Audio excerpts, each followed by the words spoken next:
Guys ఈరోజు నేను మీకు సంక్రాంతి సందర్భంగా ఫస్ట్ టైం చేసిన ఎంతో బాగా పర్ఫెక్ట్గా అరిసెలు వచ్చేట్టుగా చూపించబోతున్నాను. దీని ముందుగా ఒక గిన్నెలోకి 2.5 కప్పుల రేషన్ బియ్యం తీసుకోవాలి. రేషన్ బియ్యం అయితే మనకు అరిసెలు అనేటివి చాలా బాగా వస్తాయి కాబట్టి రేషన్ బియ్యం మీకు అవైలబుల్ ఉంటే అవి తీసేసుకోండి.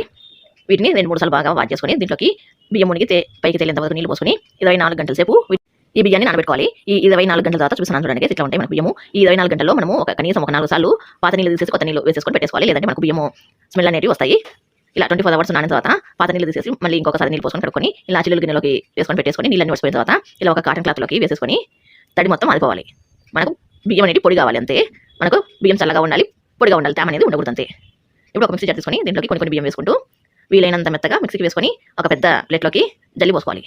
పని ఈజీగా తొందరగా అయిపోవడానికి ఇలా కింద ఒక పెద్ద ప్లేట్ పెట్టేసుకొని దానిపైన జల్లెడ పెట్టేసుకొని ఈ మిక్సీకి వేసుకున్న బియ్యాన్ని అంతా ఇట్లా మెత్తటి పిండిలాగా జల్లి పట్టుకోవాలి. ఇలా జల్లి పోసుకున్న తర్వాత దీన్ని అంతా ఇట్లా అదిమి పెట్టేసుకోవాలి. అప్పుడే మనకు ఈ బియ్యం పిండి ఆడకుండా ఉంటుంది. బియ్యం పిండి ఆడిందంటే మనకు అరిసెలు అనేవి సరిగ్గా రావు.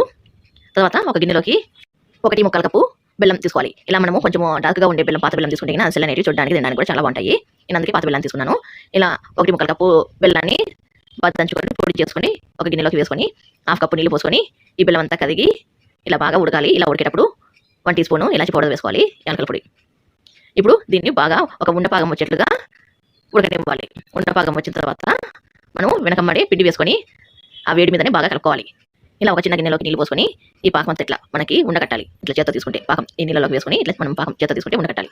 అంతవరకు మనము పాకాన్ని ఇలా మనం ఉండపాకం ప్రిపేర్ చేసుకోవాలి. తర్వాత వెనకమ్మడే స్టవ్ ఆఫ్ చేసుకొని మనం ముందుగా జల్లి పోసుకున్న బియ్యం పిండి మొత్తము కొంచెం వేసుకుంటూ ఈ పాకానికి సరిపోయేంత మైని వేసుకొని బాగా కలుపుకోవాలి.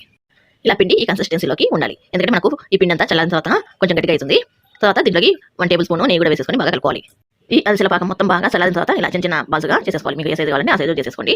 ఇలా అన్ని బాజుగా చేసేసుకున్న తర్వాత నేను పూదీల ప్రెస్ పైన చేసేసుకుంటున్నాను మనకు తొందరగా అవ్వడానికి. ఇలా పూదీల ప్రెస్ పైన ఒక పాలిథిన్ కవర్ పెట్టేసుకొని దానికి కొంచెం నెయ్యి కూడా అప్లై చేసుకొని మళ్ళీ దానిపైన ఈ అరిసెల పిండి పెట్టేసుకొని దానిపైన ఇంకొక ప్లాస్టిక్ పేపర్ వేసేసుకోవాలి. దానికి కూడా మనము నెయ్యి అప్లై చేసుకోవాలి. అప్పుడు మనకు అంటుకోకుండా ఉంటాయి. ఇలా పెట్టేసుకొని ఇట్లా ఈ వీడియో క్లిప్లో చేసిన విధంగా మనం రెడీ చేసుకుంటే మనకు అరిసెలు రెడీ. మీకు కావాలంటే దీనిపైన నువ్వులు కూడా చల్లుకోవచ్చు. నువ్వులు ఊడిపోకుండా ఉండాలంటే పాలల్లో నానబెట్టుకొని వేసుకోండి నువ్వుల్ని. ఇలా అన్నింటినీ చేసుకొని రెడీగా పెట్టేసుకోవాలి. ఇప్పుడు డీప్ ఫ్రై చేసుకుందాము.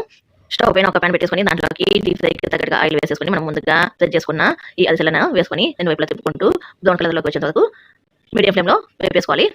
ఇట్లా ఫ్రై చేసుకున్న తర్వాత ఒక గిన్నె తీసుకొని దానిపైన ఇట్లా హోల్స్ ప్లేట్ పెట్టేసుకొని దీనిపైన ఇంకొక మూతతో నేను ఇట్లా ఫ్రై చేసుకుంటున్నాను. ఇలా చేసుకోవడం వల్ల దీనికి ఉండే ఎక్సెస్ ఆయిల్ అంతా ఆ గిన్నెలోకి దిగేస్తుంది.